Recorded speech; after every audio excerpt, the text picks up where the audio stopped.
지난 두 번 강의에서 제약 조건이 있는 해밀토니안 역학계를 고전역학에서 다루었는데요. 이번 강의부터는 같은 역학계를 양자역학에서 다루면 어떻게 되는지 살펴보겠습니다. 양자화의 대표적인 방식 두 가지로 정준 양자화와 경로적분 양자화가 있죠. 오늘은 주로 경로적분 양자화 이야기를 하려고 합니다. 경로적분 양자화가 무엇인지 제가 처음부터 설명하지는 않을 거예요. 여러분들이 이미 자유입자나 조화진동자처럼 간단한 역학계에 대해서 경로적분 양자화를 연습해 본 경험이 있다고 가정할 겁니다. 그래도 경로적분 양자화의 기본 개념을 짧게 요약해 볼게요.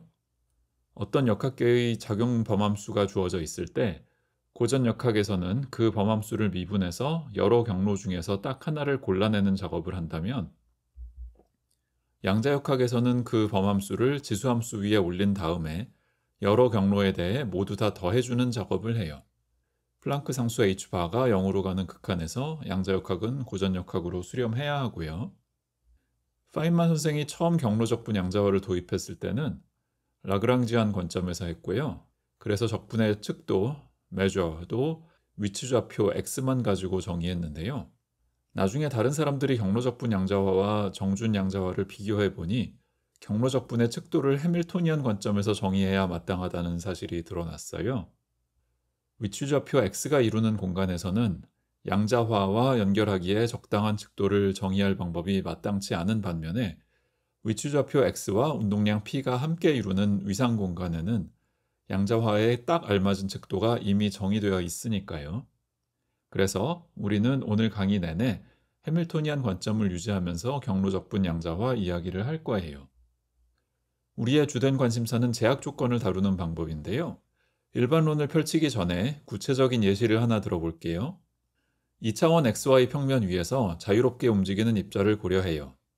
제약 조건은 Y좌표와 Y방향 운동량을 모두 0으로 놓는 거예요.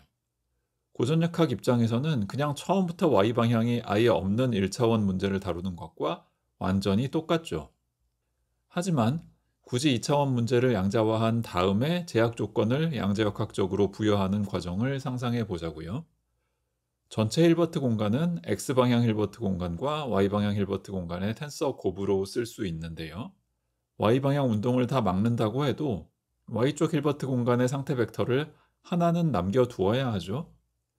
그런데 고전역학에서 y와 py를 모두 0으로 놓았다고 해서 양자역학에서 y 연산자와 p 연산자에 대해 동시에 고유값이 0이 되기를 요구할 수는 없어요. 하이젠베르크 불확정성 원리에 어긋나거든요. 경로적분 양자화에서는 직접 연산자를 다루지는 않고 다양한 경로에 대한 합을 논하지만, 그래도 불확정성 원리를 감안하면 델타 함수를 이용해서 y와 py를 강제로 0으로 놓는 일은 되도록 피해야 할 것 같은 느낌이 들어요. 이 문제를 어떻게 해결하는지 눈여겨보면서 이번 강의를 따라와 주면 좋겠어요. 처음부터 완벽한 답을 구하려고 하지 말고 우선 고전역학에서 공부한 제약 조건을 그대로 가져다가 경로적분에 집어넣는 시도를 해보고, 잘 안 되면 그때 가서 개선 방안을 고민해 보기로 하죠. 먼저 고전역학에서 제약 조건 다룬 과정을 복습해 보기로 해요. 지난 두 번의 강의에서 게이지 대칭성에 결부된 제약 조건을 다루었죠. L0라는 라그랑지안이 가지고 있는 대칭성 중 일부를 게이징 하는데요. 우선 대칭성의 생성자에 적당히 개수를 곱해서 해밀토니안에 추가하고 그 결과를 L1이라고 불러요. 우리는 주로 위치 운동량 짝이 맞는 제약 조건을 선호하기 때문에 각 대칭성 생성자마다 그에 해당하는 게이지 고정함수를 추가해주고 그 결과를 L2라고 부르기로 했어요. 게이지 대칭성이 있을 때 경로적분을 시도하는 가장 단순한 방식은 아무 생각 없이 라그랑준에 들어오는 모든 변수에 대해 적분을 취하는 거예요. 즉, 제약 조건 때문에 들어오는 라그랑주 승수들도 적분 변수에 포함하자는 거예요. 근데 라그랑주 승수는 항상 라그랑지안 안에 1차식으로 들어오니까 지수함수 위에서 허수단위 i 곱한 채로 적분을 하면 디락 델타 함수를 만들어내죠. 그러면 제약 조건 파이 또는 파이 바가 0인 지역에 대해서만 적분을 하게 되니까 벌써 경로적분 양자화에 제약 조건을 잘 준 것 같아 보여요.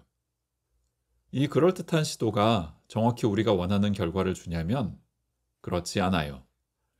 이미 고전역학에서 제약 조건을 가한 후에 남는 곡면 위에 사는 심플렉틱 2 폼에 대해서 논의한 적이 있죠. 경로적분 양자와 결과는 어떻게든 그 곡면과 심플렉틱 2 폼의 특성을 정확히 반영해야 하는데, 우리가 지금 다루고 있는 델타 함수를 포함한 적분 측도는 그 곡면의 성질에 어긋나는 안 좋은 특성이 있어요. 예를 들어 파이 함수나 파이 바 함수를 상수배만큼 바꾸어 보면 제약 조건에 의한 곡면은 아무것도 달라질 게 없지만 우리의 경로적분 측도는 상수배만큼 달라지거든요. 첫 번째 시도에서 제약 조건을 경로적분에 집어넣기는 했는데 뭔가 적분 측도를 제대로 잡지 못한 것 같아요. 지금부터 이 문제에 대한 해결책을 제시해 보려고 합니다. 방금 본 적분 측도 문제를 해결하는 방법은 1960년대에 파데에프와 포포프라는 물리학자들이 처음 찾아냈어요. 우선 해밀토니안에 게이지 대칭 생성자까지만 넣고 게이지 고정함수는 아직 넣지 않은 형태의 경로적분을 고려해 봐요. 같은 게이지 궤도 위에 있는 점들은 서로 물리적으로 구분이 가지 않으니까 중복해서 세면 안 되잖아요. 그래서 적분 앞에 게이지 궤도의 부피로 나누어 준다는 상징적인 표시를 해두기로 해요. 파데에프 포포프 방법론의 핵심은 델타 함수 안에 다른 함수를 집어넣은 채로 적분해서 정확히 1이 나오게 하려면 델타 함수 안에 있는 함수를 미분한 값을 적분 측도에 포함해야 한다는 거예요. 일반적으로 다변수 함수에 대한 적분이면 편미분으로 구한 좌코비안 행렬의 행렬식이 들어와야 하고요. 물론 우리가 다루고 있는 문제에서 델타 함수 안에 집어넣고 싶은 함수는 게이지 고정 함수이죠. 여기서 적분 변수는 게이지 고정 함수를 게이지 궤도 방향으로 임의의 양만큼 변환하는 변수이고요. 그런데 적분 측도와 피적분 함수 모두 게이지 대칭성을 가지고 있기 때문에 알파라고 이름 붙인 변수의 값에 따라 달라지는 양상이 거의 없고요. 약간의 조작을 거치면 모든 알파가 0인 점에서 계산한 좌코비안 행렬식만 남는다는 사실을 보일 수 있어요. 알파 방향 적분은 분모에서 기다리고 있던 게이지 궤도의 부피와 정확히 상쇄되어서 없어지고요. 이렇게 얻은 결과를 첫 번째 시도 때 봤던 식과 비교하면 딱 이 행렬식만큼만 차이가 난다는 사실을 알 수 있죠. 다음 단계는 이 행렬식을 지수함수 위로 올리는 건데요.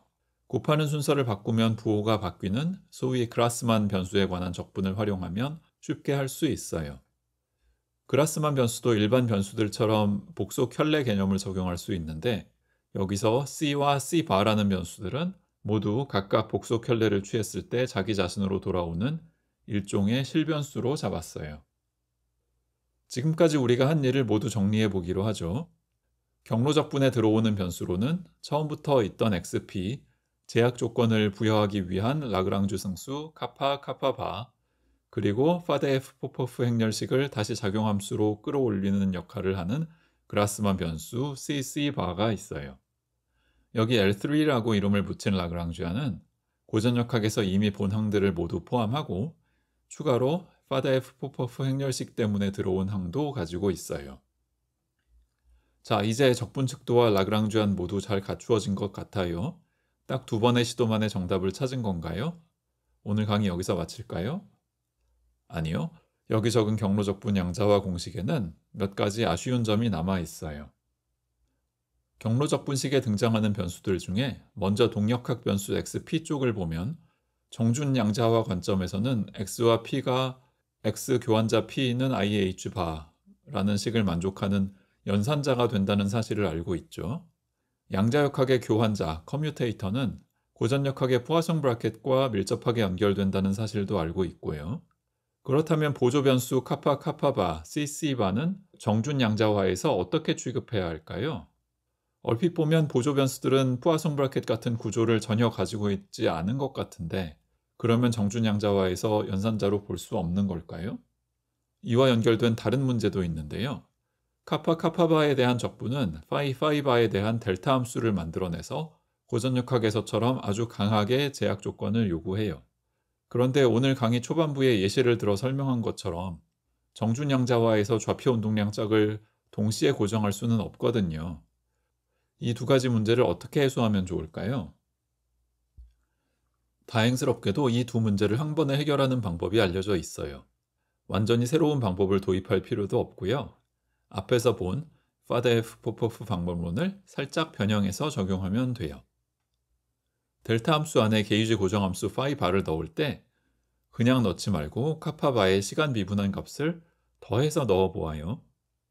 어차피 게이지 고정함수의 값은 적당히 골라도 그만이니까 대세에 지장을 주지 않을 거라고 믿어보죠.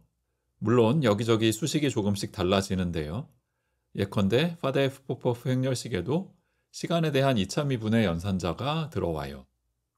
아무튼 조금 변형된 게이지 고정함수를 사용해서 파데프 포포프 절차를 모두 수행하고 나면 새로운 라그랑쥐안을 얻게 되는데요. 전에 봤던 라그랑쥐안과 비교할 때 눈에 띄는 차이점은 보조 변수 카파 카파바 cc 바에 대한 시간 미분항들이 들어왔다는 거예요. 마치 이 변수들도 모두 동력학적인 변수가 된 것 같죠. 기왕에 보조 변수들을 동력학 변수로 승격시키는 김에 cc 바 변수들과 좌표 운동량 짝을 이루는 b바 b라는 변수들을 추가로 도입해서 라그랑쥐안 안에 시간에 대한 1차 미분만 등장하도록 만들 수 있어요. 운동방정식은 cc 바의 시간 1차 미분과 bb바를 연결하는데 그라스만 변수들이니 부호에 주의해야 하고요. cc 바와 마찬가지로 bb바도 복속 켤레를 취하면 자기 자신으로 돌아오는 실변수예요. 이제 드디어 오늘 강의에서 원하던 최종 형태의 경로적 분식에 도달했어요. 라그랑쥐안은 크게 세 부분으로 나뉘는데요. 대문자 세타는 모든 변수들을 다 포함하는 심플렉틱 포텐셜이고요. h는 처음부터 있던 xp에 관한 해밀토니안, 마지막으로 hq는 제약 조건 파이바에 관한 항들에 덧붙여서 파데프 포포프 양자화 과정에서 추가된 항들을 모두 포함해요. 처음에는 동력학 변수가 아니었던 카파 카파바 cc 바에 시간 미분항을 부여해서 마치 동력학 변수인 것처럼 행동하게 만든 것이 오늘 강의 내용 중에 가장 눈에 띄는 점이었는데요. 이렇게 변형된 라그랑쥐안을 가지고 다시 고전역학으로 돌아가서 보조 변수의 동력학이 어떻게 행동하는지 잠깐 살펴보려고 해요. 그라스만 변수 cc 바 쪽은 고전역학 해석이 어려우니까 생략하고 카파 카파바 쪽에 집중하기로 하고요. 오늘 강의 초반에 들었던 간단한 예시, 즉 y와 py를 제약 조건으로 잡은 예시로 돌아가 보죠. 카파를 0, 카파 바를 p0 이름을 바꾸어주면 y쪽과 z쪽 사이에 대칭성이 있는 것처럼 보이네요. yz 평면에서 45도만큼 회전 변환을 해주면 조화진동자의 해밀토니안이 나오는데요. 여기 uv라고 부른 두 방향 중에서 v 방향은 해밀토니안 앞의 부호가 뒤집힌 것처럼 보여요. 이 부호 문제는 잠시 접어두고 운동방정식을 풀면 입자의 궤적이 yz 평면 또는 uv 평면에서 원점에 고정될 수도 있지만 원점에서 살짝 벗어나서 돌아다닐 수도 있어요. 이런 의미에서 제약 조건이 약간 부드러워졌다고 말할 수 있겠죠. 양자역학으로 갈 때 불확정성 원리와 모순을 일으키지 않아야 한다는 면에서 긍정적인 변화인 것 같아 보이죠? 다음 강의 주제는 오늘 다룬 역학계를 정준 양자화 관점에서 다시 보는 거예요. 오늘 본 것처럼 보조 변수들이 동력학 변수로 탈바꿈했으니까 정준 양자화 쪽에서는 보조 변수들도 모두 연산자가 될 거예요. 그러면 우리가 할 일은 이 연산자들을 적당히 활용해서 양자역학의 힐버트 공간에 제약 조건을 가하는 것이죠. 자세한 설명이 궁금한 분은 다음 시간에 봅시다.